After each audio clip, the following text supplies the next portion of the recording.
За него рапсодите пееа песни по соборите и му ја пренесуваа славата низ Карија, Фригија, Лидија и Јонскиот архипелаг. Тој собори тројца теселци и се најде пред Александар. За момент, погледнувајќи се очи во очи, двајцата борци започнаа борба. Тепајќи се одблизу, нивните мечови толку трескаа од оклопите, што двајта коња почнаа да се препињаат.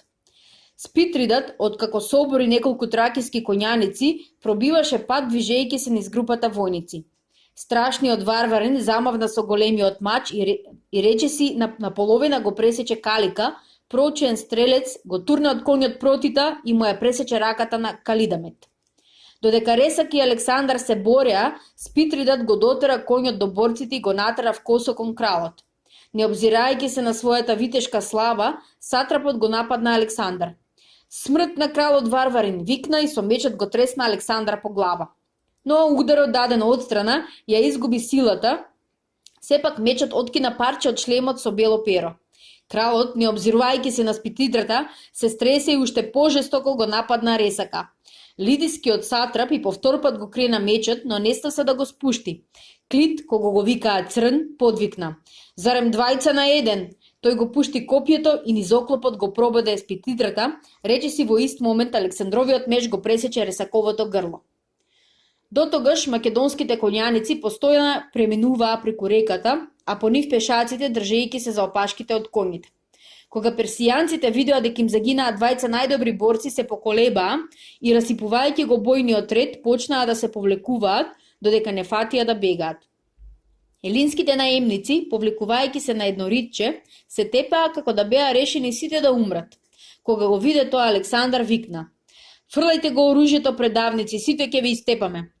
Предводејќи група војници, кралот го шипна конјот и се втурна во толбата елински пешаци.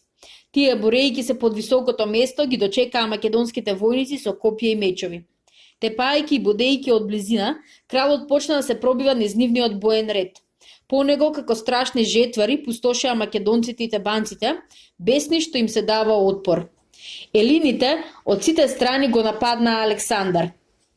Тој, одбивајќи ги ударите и вешто закривувајќи се со штитот, им даваше отпор на напаѓачите кои му го убија конјот. Кралот скокна и продолжи да се бори. Покрај него се бореа најсмелите борци од гардата кралска придружба. Сите тие добро почувствуваа каков непријател имаат пред себе, зашто елините, кои од стравот од казната ги беше фатило разочарување, се бореа како лавови.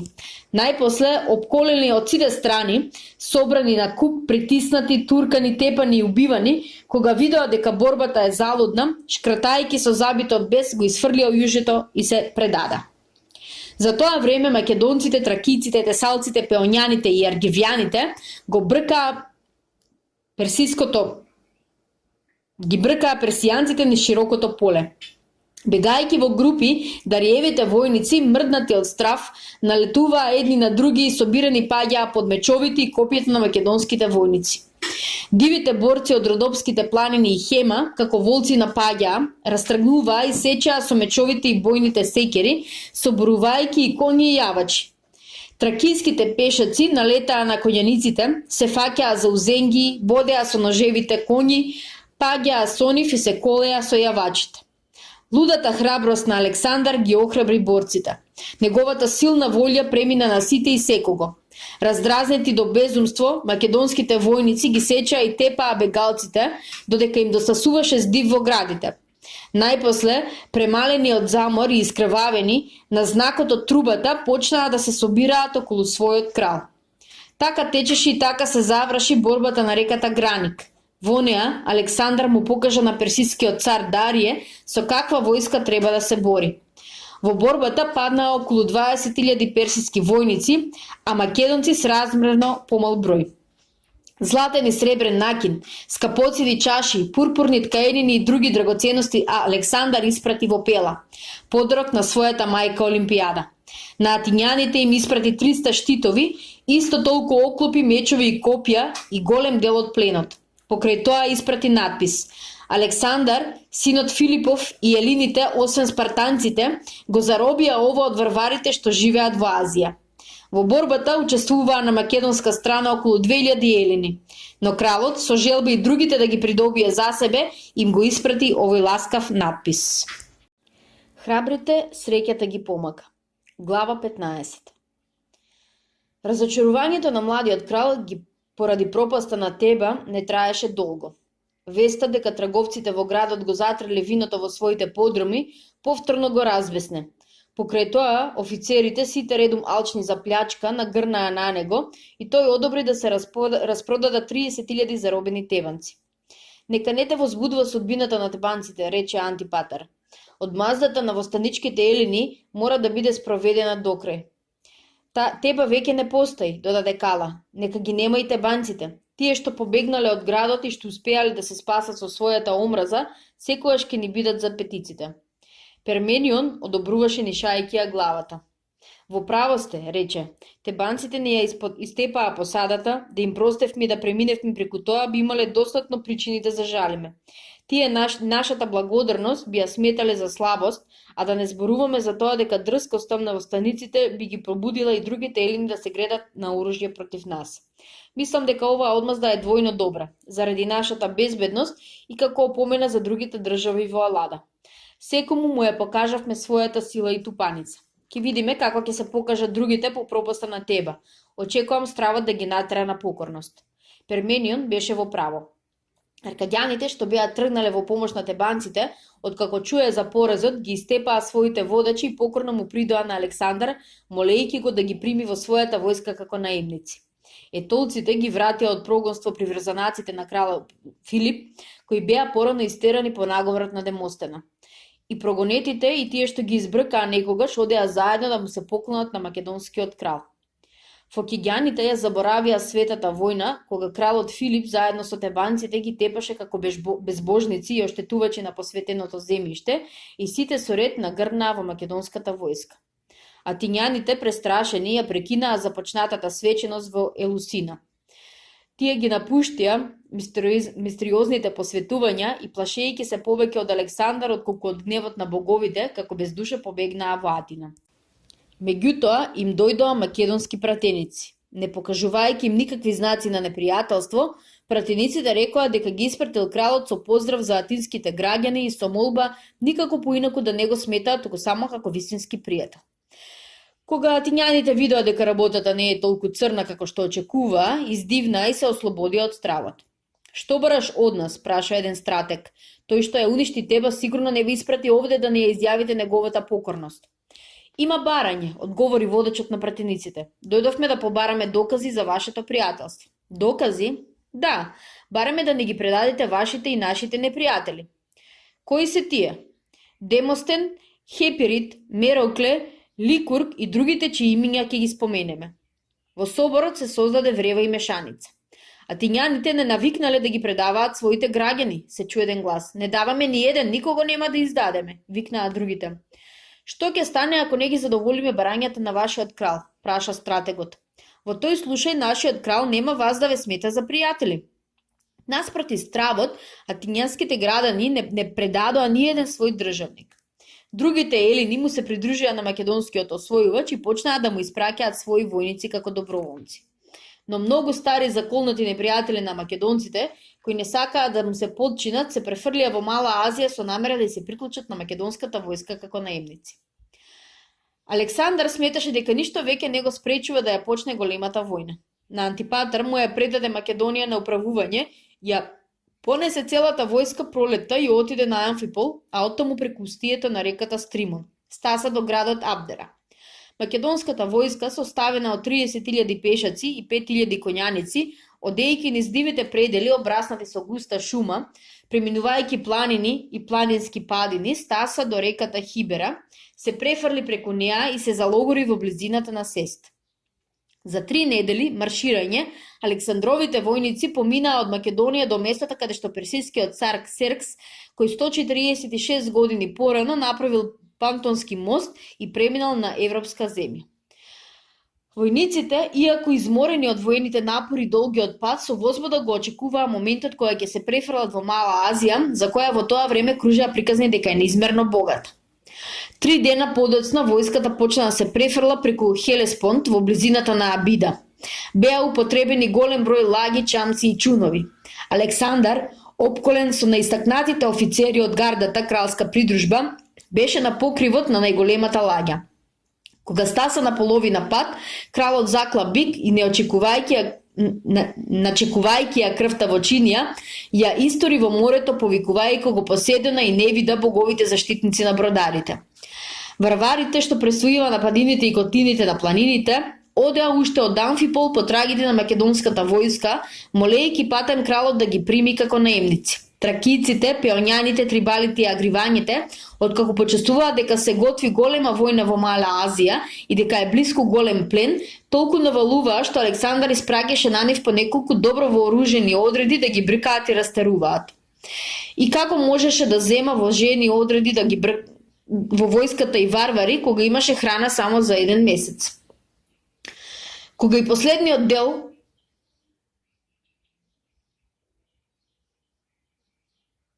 од војската се натовари и отиде на морето, варварите излегоа од чумата и грамушките и се поредија на брегот врескајки, законувајќи се со тупаници и мафтајќи се оружјето.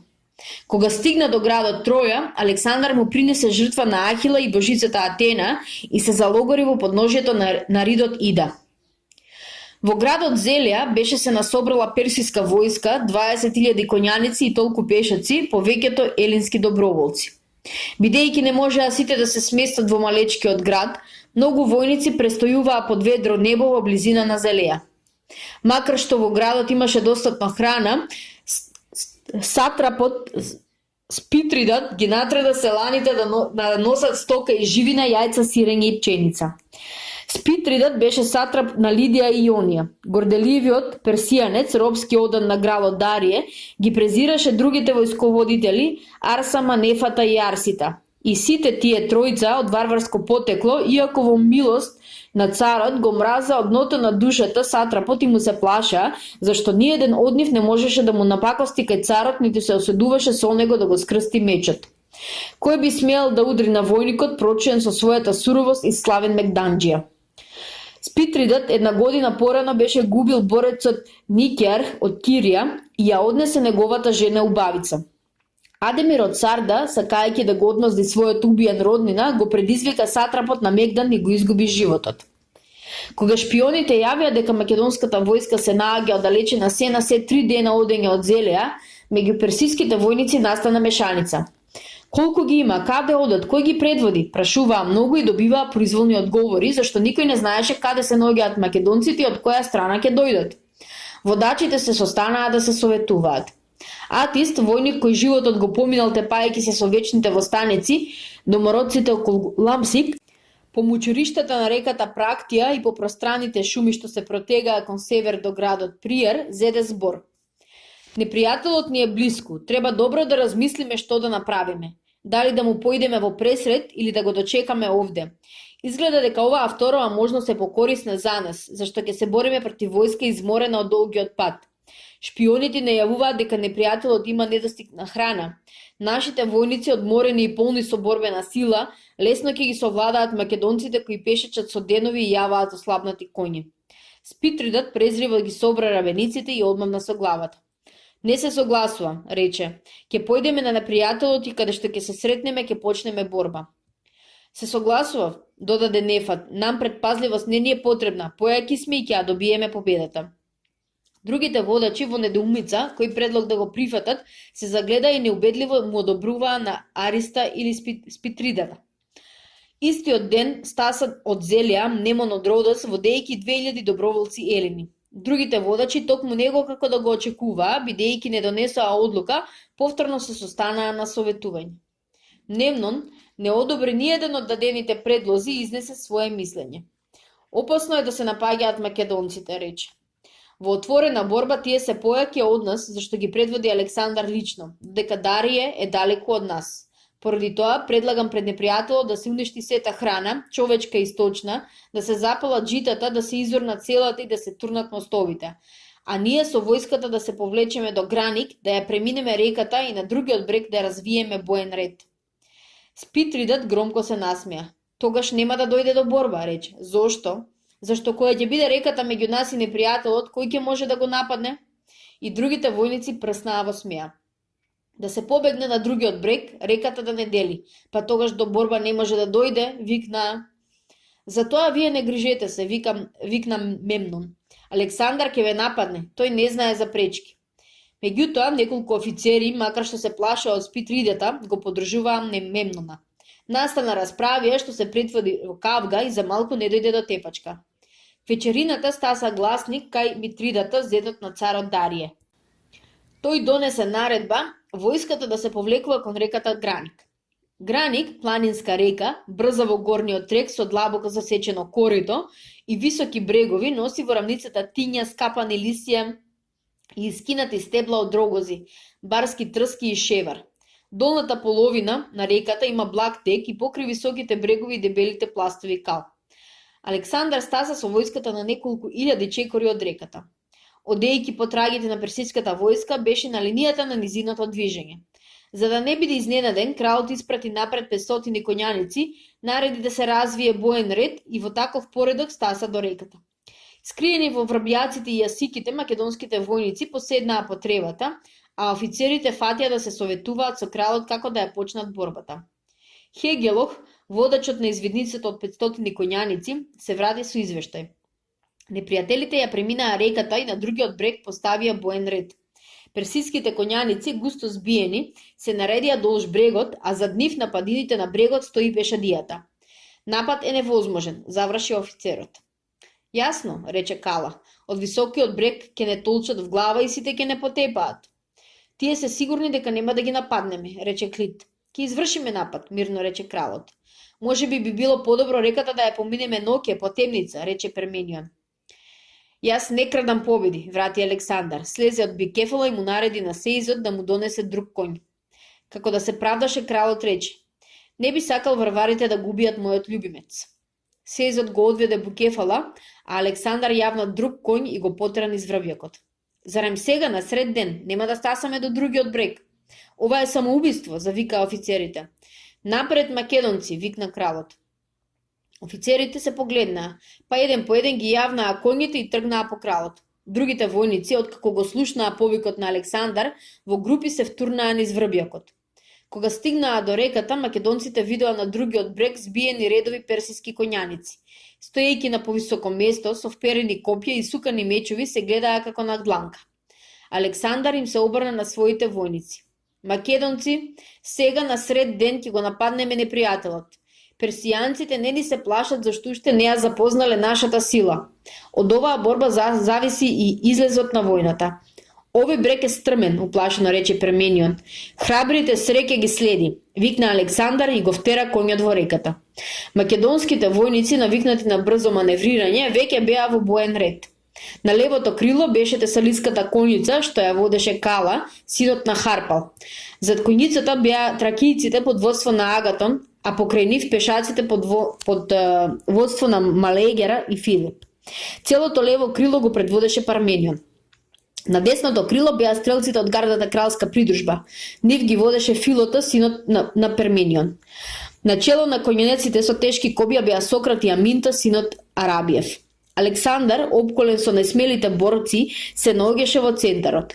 Кога кралот го потера коњот во реката, тргна и другите коњаници. Пешаците загадија во водата, одвајваdeјќи ги нозете од калта.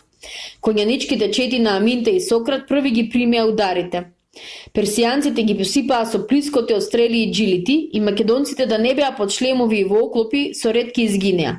Војниците, терајќи ги коњите малку косо низ реката, кон спротивниот брег, почнаа да излегуваат од водата, примајќи ги одбивајќи ги ударите. Персијанците соборија неколку десетини и фрлајќи джилити на коњите многу ранија. Виката на војниците, пиштењето на раните и звечкањето на оружјето ги заплашија коњите. Престрашените животни, настојувајќи што побрагу да се извлечат од водата и калта, се растрчаа по стрмниот брег. Македонските војници, водејќи го непријателот со долгите копја, им го олеснија преминот. Веќе овде онде се гледаше по некој македонец или тесалец на брегот како расчистува пат со мечот. Еден за друг коњите се повеќе излегуваа на брегот. Персијанците почнаа да се стискаат и да го расипуваат борбениот ред. Нивните коњи правеа најголеми нереди зашто ги погаѓаа стрелите кои тракиците поредени на спротивниот брег ги пуштаа на нив со големите лакови. Додека едни фрлаа копија и джилити на македонците од дозгора, други се спуштија надолу по брегот до водата. Газејки кал до колена, многумина така оневозможени загинаа од мечови и копија или паднаа под нозете на македонските коњи.